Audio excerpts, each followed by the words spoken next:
12h, 13h30, les midis de culture, Nicolas Herbeau.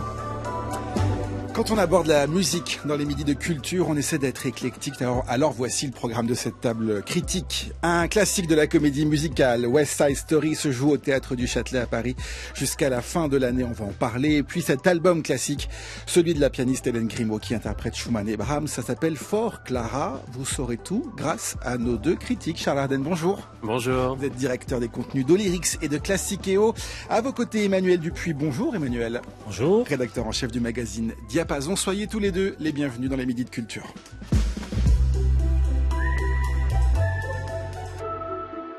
Et on commence donc par cette nouvelle production de West Side Story signée Lonnie Price.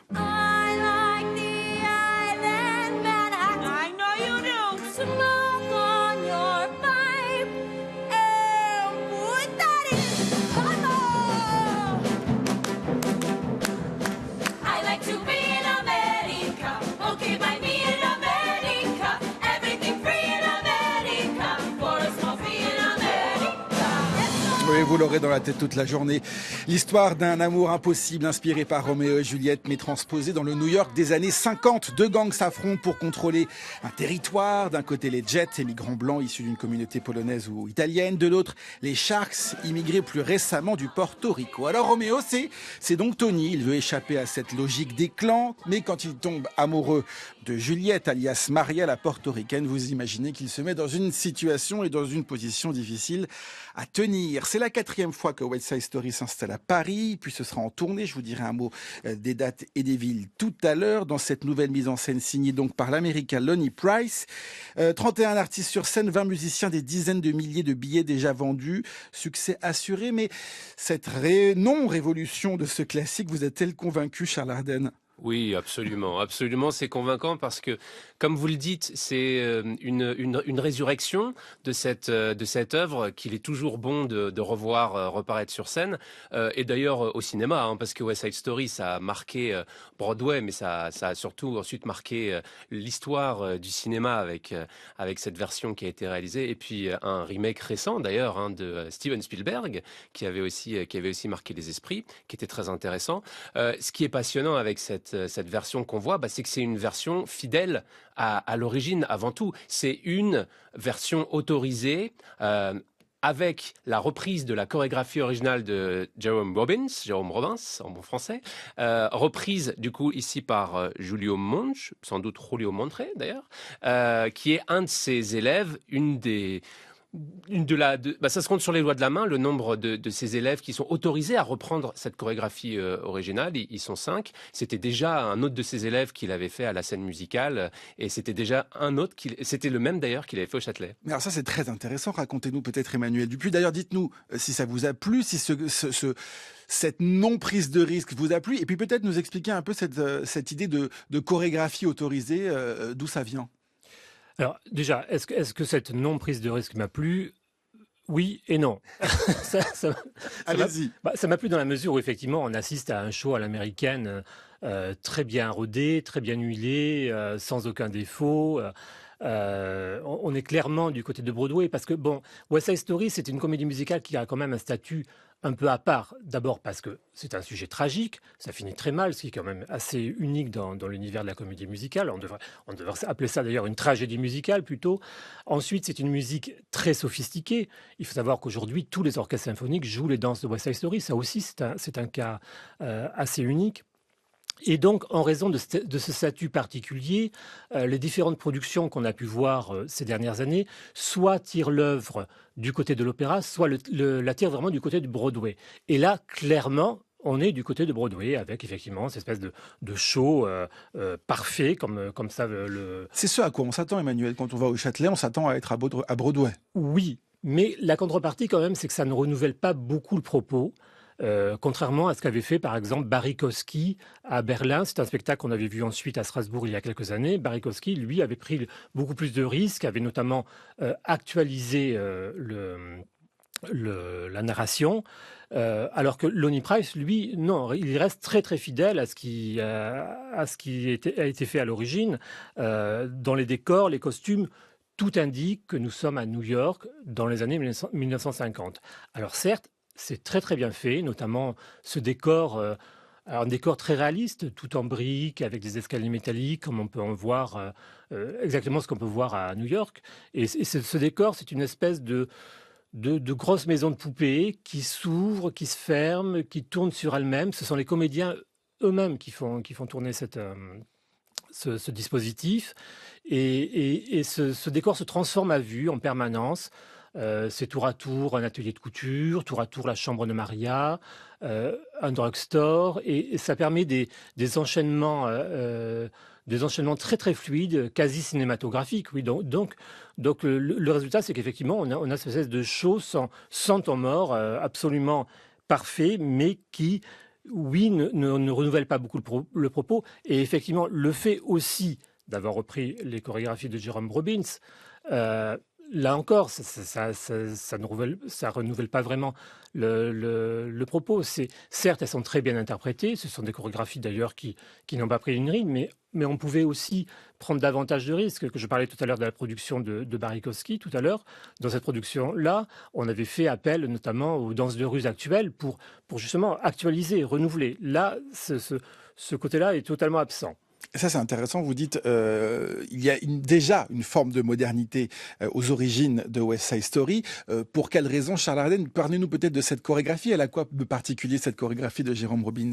Ça me permet aussi de répondre à Emmanuel sur le fait que, bon, déjà, tout le monde n'a pas vu cette production, et donc c'est bien qu'on la remonte. Et surtout, quand Emmanuel dit qu'il n'y a pas de prise de risque, dans le sens, on n'a pas réinventé, comme en effet l'a fait Barikowski, la vision de cet opus, il y a quand même la prise de risque constante qui est ce spectacle, qui est d'une intensité incroyable. Et justement, pour parler de cette chorégraphie, ce qui est hallucinant proprement et ce qui met les gens en extase, il faut voir la réaction des gens au Châtelet, tout le monde est électrisé, tout le monde applaudit chaque numéro, c'est que cette chorégraphie, elle associe énormément de qualité et de style, d'univers. C'est un melting pot foisonnant qui résonne parfaitement avec l'histoire. C'est à la fois du ballet classique, mais dans des mouvements qui se syncopent, qui font des transitions fulgurantes vers les danses latino-américaines. Il y a tout et bien sûr, ça traduit tout ce conflit qu'il y a dans l'histoire entre les Jets et les Sharks. Et ce qui rend cette œuvre ce qui en fait un chef-d'œuvre absolu, c'est que ça se joue aussi bien sur la danse que sur la musique. Et Bernstein fait en parfaite adéquation avec cette vision, cette opposition, cette richesse entre les univers, fait lui aussi un melting pot musical et qui pose des questions éminemment modernes sur comment on est de force rattaché à un clan, à une appartenance, à une origine, que ça contraint les gens à s'opposer, même si en fait, au fond, ils se ressemblent, ils vivent sur le même territoire, ils ont tout pour vivre en paix. La force de West Side Story, Emmanuel Dupuis, vous me dites si je me trompe, mais c'est tout de même que cette danse, elle permet de raconter l'histoire. Il y a toute une partie, notamment au début, où il n'y a pas de dialogue et on est tout de suite immergé dans cette bataille de clans, dans cette bataille de territoire, et c'est cette danse qui le permet. Hein. Oui, tout à fait, mais ça c'est quand même justement un des propres de la comédie musicale, c'est qu'effectivement la danse, c'est un genre qui mêle autant la danse, la comédie, le chant, et après je rejoins Charles sur l'efficacité du spectacle. D'abord parce que, il faut le dire, c'est une œuvre absolument géniale, qui n'a absolument pas pris une ride. C'est une œuvre qui a... Alors en quoi c'est moderne encore aujourd'hui? Déjà, la musique de Bernstein est d'une modernité. Pour moi, West Side Story, c'est tout simplement un des plus grands ouvrages lyriques du XXe siècle. Et c'est le plus populaire. Et ça traverse les décennies, ça touche toutes les générations. Il n'y a aucun problème là-dessus. Et l'efficacité... Donc l'œuvre, effectivement, est géniale. L'interprétation est absolument sans défaut, d'où effectivement cette performance d'une très très grande efficacité et par laquelle effectivement le public se laisse prendre, mais moi aussi d'ailleurs, c'est simplement, voilà. Vous auriez aimé être surpris, vous auriez aimé être un peu surpris? Disons qu'on nous présente ça comme une nouvelle production, donc effectivement moi je m'attendais à quelque chose d'un peu plus nouveau et c'est là où, il est vrai aussi que moi, j'ai eu la chance de voir dans ma longue carrière plusieurs productions différentes de West Side Story. Mais pour quelqu'un qui n'a jamais vu West Side Story, franchement, allez-y, vous ne serez pas déçus. Et on parlait un mot sur l'interprétation quand même. On parlait de la danse, mais aussi il faut aussi parler du chant, parce qu'on a une troupe d'artistes. qui, comme à Broadway, savent tout faire. Ils savent chanter, ils savent danser, ils savent jouer la comédie. Et à mon avis, il y en a une quand même qui domine la distribution, c'est Mélanie Sierra, qui chante et qui joue et qui danse Maria, et qui a dans la voix un petit grain vibratile absolument charmant. Et la comédienne elle-même est charmante, et elle brûle les planches, littéralement.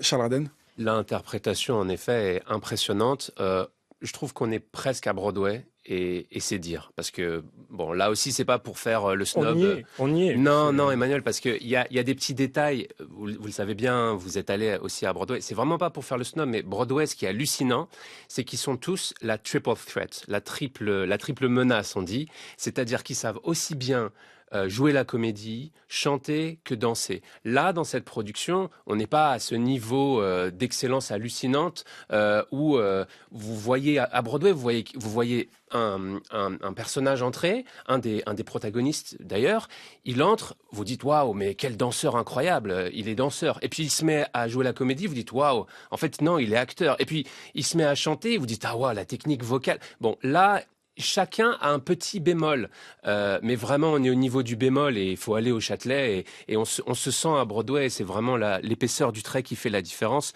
Voilà, moi je voulais citer aussi Anita, jouée par Kaiwa Source, qui fait une prestation mais incroyable, parce que elle est limite plus intense que les amoureux, parce que les amoureux ils vivent la tragédie, elle est victime collatérale, baladée, balancée, bouleversée par ce qui se passe, et elle le rend avec une intensité, un jeu d'acteur. Mais vous voyez, par exemple, son arabesque monte pas aussi haut qu'une danseuse professionnelle. Vous allez à Broadway, bon bah c'est le niveau du dessus. Mais vraiment là, je chipote pour quelques degrés.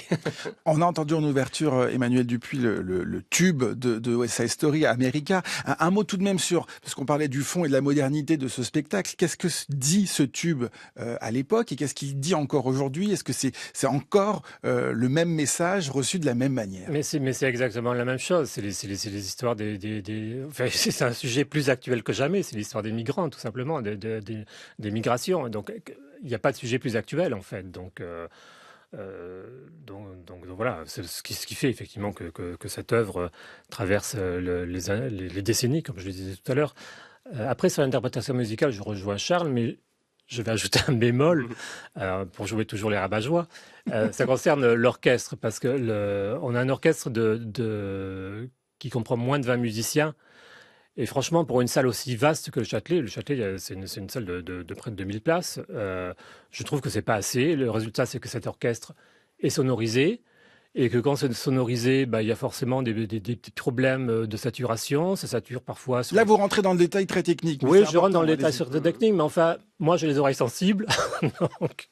donc, franchement, je trouve que la partition de Bernstein est tellement géniale qu'elle aurait mérité, dans une si grande salle, un orchestre un peu plus étoffé. Peut-être que effectivement le fait que ce soit une tournée mondiale, oui, que ça s'arrête dans plusieurs villes de France aussi, je vais le dire dans un instant, mais c'est peut-être ce qui explique aussi cet orchestre réduit. Et puis il y a un déficit au Châtelet qu'il faut combler aussi. On peut peut-être plus se permettre de déployer des orchestres pharaoniques. D'ailleurs, petit dièse en contrepoint du bémol, Emmanuel. 20, c'est pas assez, certes, bien sûr. Mais 20 musiciens dans l'orchestre. Moins de 20. Non, ils sont 20.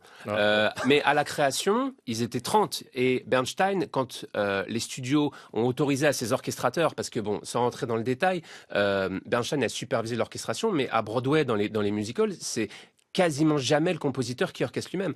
Et quand le film est sorti et qu'on a donné des grands moyens au film et qu'il y a eu 90 musiciens, donc 3 fois plus qu'à Broadway, Bernstein, ça lui a pas plu du tout. Il a dit que ça perdait les textures et la subtilité. Donc voilà. Tonight, the world is wild and bright, going mad, shooting sparks into space. West Side Story au Théâtre du Châtelet à Paris jusqu'au 31 décembre. Et puis ce sera en février et en mars 2024 à Bordeaux, Lyon, Rouen, Nantes. On vous met toutes les dates précises sur le site de France Culture. Jusqu'à 13h30, les midis de culture. Nicolas Herbeau. Et nous parlons à présent de l'album Fort Clara de la pianiste Hélène Grimaud.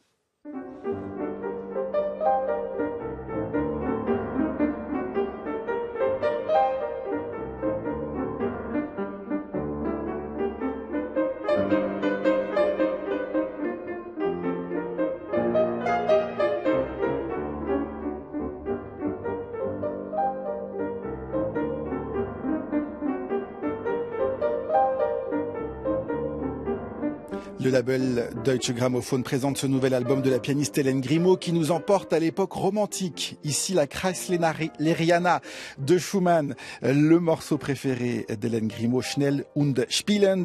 L'album s'appelle donc For Clara, pour Clara, en référence à Clara Schumann, la femme de Robert, qui était elle-même une très grande pianiste et qui a été d'ailleurs l'une des premières à jouer les œuvres de son mari et de Johannes Brahms, dont le couple était très proche de Schumann.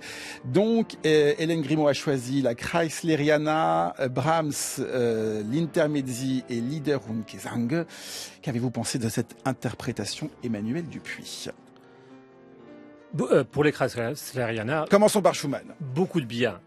Bon, d'abord, il faut peut-être rappeler pourquoi l'album s'appelle For Clara. Parce que dans les œuvres qu'a choisi Hélène Grimaud, Schumann et Brahms expriment chacun à sa façon son amour pour Clara Wieck. Clara Wieck qui deviendra effectivement Clara Schumann en épousant Robert, et ils auront beaucoup d'enfants. Pour Schumann, c'est un amour donc absolu, passionnel, et qui débouchera sur une vie de couple épanouie. Pour Brahms, c'est davantage un amour déçu, un amour platonique, mais qui débouchera quand même sur une très grande complicité artistique et intellectuelle. Et ces deux facettes de la passion amoureuse, on les entend dans les œuvres au programme. Et dans les Kreisleriana, on entend donc un amour, oui, absolu. C'est un tsunami de passion, de sentiments, de rage même. Il y a un amour vraiment sauvage dans cette musique, disait Robert Schumann à propos de cette œuvre. Il donne des indications, c'est ou très lent, ou très rapide. Enfin, c'est toujours très quelque chose, on est toujours dans les extrêmes. Et ce caractère extrémiste, radical, sans concession de l'écriture musicale, Hélène Grimaud le traduit de façon absolument magistrale. Il y a dans son jeu une fièvre, une urgence qui ne retombe jamais. Il y a évidemment une maîtrise pianistique absolument sidérante. Hélène Grimaud, est-il besoin de le préciser, elle a une technique en acier, elle fait ce qu'elle veut de ses 10 doigts. Il y a un sentiment de liberté décomplexé qui, moi, personnellement, tout au long des Kreisleriana, m'a emporté des débuts à la fin, même si, il faut le préciser, c'est un peu... c'est un peu éprouvant comme lecture, parce que même dans les mouvements lents, il y a une forme d'intranquillité, mais cette forme d'intranquillité traduit, à mon sens, très très bien le caractère de l'œuvre. Charles Ardenne, cette expression très extrême, ce zer zer zer, hein, qui ponctue effectivement tous les morceaux des Kreisleriana, est-ce que ça vous a vous aussi séduit? Ah oui, complètement. Plus que ça, c'est fascinant. On rentre justement dans la passion, dans la passion oxymorique et dichotomique du compositeur, parce que on a dit pourquoi l'album s'appelait For Clara. Rappelons aussi pourquoi ce morceau s'appelle Kreisleriana. C'est donc en hommage, en référence à Kreisler, qui est un personnage de Théa Hoffmann, un écrivain qui d'ailleurs était aussi compositeur absolument fantastique du romantisme de langue allemande, qui a passionné Schumann et puis toute cette génération et bien d'autres, et qui a continué à passionner. D'ailleurs, on connaît les contes d'Hoffmann, l'opéra d'Offenbach. C'est cet Hoffmann-là qui a inventé le personnage de Kreisler, qui était son alter ego. Schumann s'identifie aussi à lui. Ce compositeur Kreisler passe dans des états extrêmes subitement de l'un à l'autre, et donc ça traduit parfaitement aussi les états, les sentiments de Schumann en général, et puis pour Clara en particulier. C'est pour ça qu'on est toujours dans le zer-zer, mais qu'on alterne dans une mélancolie et une suspension amoureuse proprement ahurissante, avec des ralentis, des suspensions qui sont parfaitement jouées par Hélène Grimaud. Et puis d'un coup, ça repart dans des fougues. Ce qui est incroyable avec cette œuvre, pardon, j'utilise beaucoup de superlatifs, mais vraiment, je trouve que ça le mérite. C'est qu'on peut passer comme ça d'un extrême à l'autre, d'une pièce à l'autre, mais aussi au sein d'une pièce. Et aussi, ce qui arrive particulièrement bien à faire Hélène Grimaud, je trouve, c'est même simultanément, des fois, elle arrive à avoir une ligne très claire à la main droite dans les aigus, et en même temps, il y a une fougue, en même temps, littéralement, intense à la main gauche. C'est incroyable, ça traduit toute la passion de Schumann pour Clara. Et ce qui est intéressant dans la suite de l'album, c'est que Brahms traduira une passion différente, différemment, avec d'autres moyens, mais non moins passionnant. On va venir sur Brahms, évidemment. Hélène Grimaud dit il y a beaucoup de sentiments opposés dans cette musique. On n'a pas le temps de s'installer dedans. Il y a quelque chose de, vous l'avez dit, de très urgent, de très intense. On est au bord du précipice. On sent aussi ce sentiment-là dans l'interprétation d'Hélène Grimaud, Emmanuel Dupuis. Oui, tout à fait. Schumann avait une personnalité. Comment dire, aujourd'hui on dirait probablement qu'il est bipolaire. C'est une personnalité psychologique instable et cette instabilité, on l'aperçoit dans son œuvre et c'est ça que ce sentiment-là qu'Hélène Grimaud traduit et pas seulement chez Schumann, chez Brahms aussi.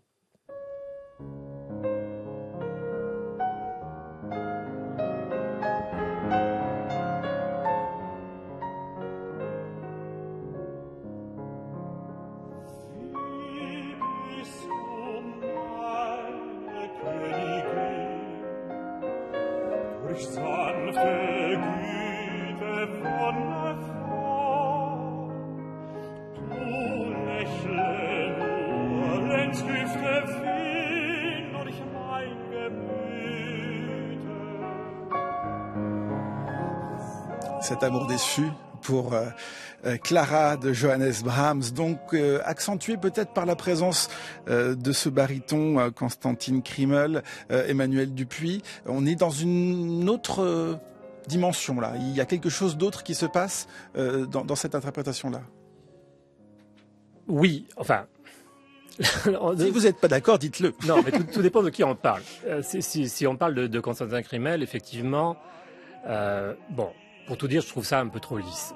Il chante très bien, il a une très belle voix, mais dans l'univers du lead, il ne suffit pas de bien chanter et d'avoir une belle diction. Il faut aller au fond du texte, au fond du sentiment, au fond des œuvres, tout simplement. Et ça, Constantin Krimmel ne le fait pas. Je trouve que sa lecture reste assez superficielle. Ce sont des poèmes qui disent l'absence, la solitude. Il doit y avoir une forme de désespoir, et ce désespoir-là, moi, je ne l'entends pas. Et le résultat, c'est qu'il y a une forme de hiatus entre le chant et le piano, parce que elle, Hélène Grimaud, elle continue son combat, le combat qu'elle menait dans les Kreisleriana et qu'elle menait aussi auparavant dans les intermédies qui sont également au programme. Un combat pour le son, un combat pour le sens. Et ils ne sont pas en fait sur un pied d'égalité. On a l'impression que c'est elle qui mène la barque, alors qu'elle devrait l'accompagner. Et ce décalage, moi, m'a gêné. Face à Hélène Grimaud, il aurait fallu une personnalité vocale beaucoup plus affirmée. Et, lui, effectivement, a un côté un petit peu lisse, comme je le disais tout à l'heure. Elle a un côté rugueux, mais rugueux dans le bon sens du terme. Et face à elle, il aurait fallu, par exemple, à Mathias Görn, qui a enregistré génialement ses leaders. Et là, je pense qu'on aurait eu une rencontre au sommet entre deux grandes personnalités. Charles Aden, vous êtes d'accord ? Alors, paradoxalement, j'entends tout ce que dit Emmanuel, j'ai rien à y redire ou à y contredire, mais peut-être que, un peu pour des raisons similaires, moi, personnellement, ça m'a plutôt plu, ce cycle de leader.